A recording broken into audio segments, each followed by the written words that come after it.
ভারত পাকিস্তান সংঘাত বন্ধ হলেও কূটনৈতিক পর্যায়ে নীরব যুদ্ধ চলছে দুই দেশের মধ্যে। সম্প্রতি নয়াদিল্লি ইসলামাবাদ পাল্টাপাল্টি কূটনীতিক বহিষ্কার তারই প্রমাণ। এর মধ্যেই মঙ্গলবার পাঞ্জাবের আদমপুর বিমান ঘাঁটিতে ভারতীয় বিমান বাহিনীর একটি সামরিক ঘাঁটি পরিদর্শনে গিয়ে পাকিস্তানকে কড়া ভাষায় হুঁশিয়ারি দেন নরেন্দ্র মোদী। এবার তার জবাব দিলেন পাকিস্তানের প্রধানমন্ত্রী শাহবাজ শরীফ।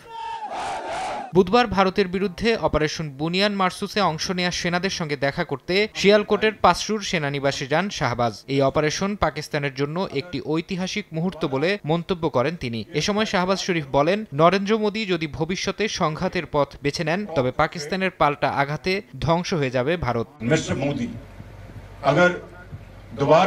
মোদি সাহেব, আপনি যদি আবারও সেই পথ বেছে নেন তাহলে শাস্তি পেতেই হবে। আপনি আগেও চেষ্টার মূল্য দিয়েছেন, আবারও কিছু করলে আমরা প্রস্তুত থাকব। যদি আবার হামলার কথা ভাবেন তাহলে যা বাকি আছে তাও ধ্বংস হয়ে যাবে।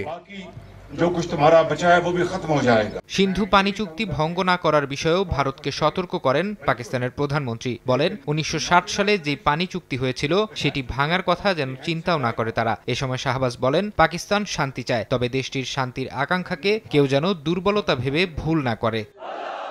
ফরহাদ চৌধুরী, সময় সংবাদ।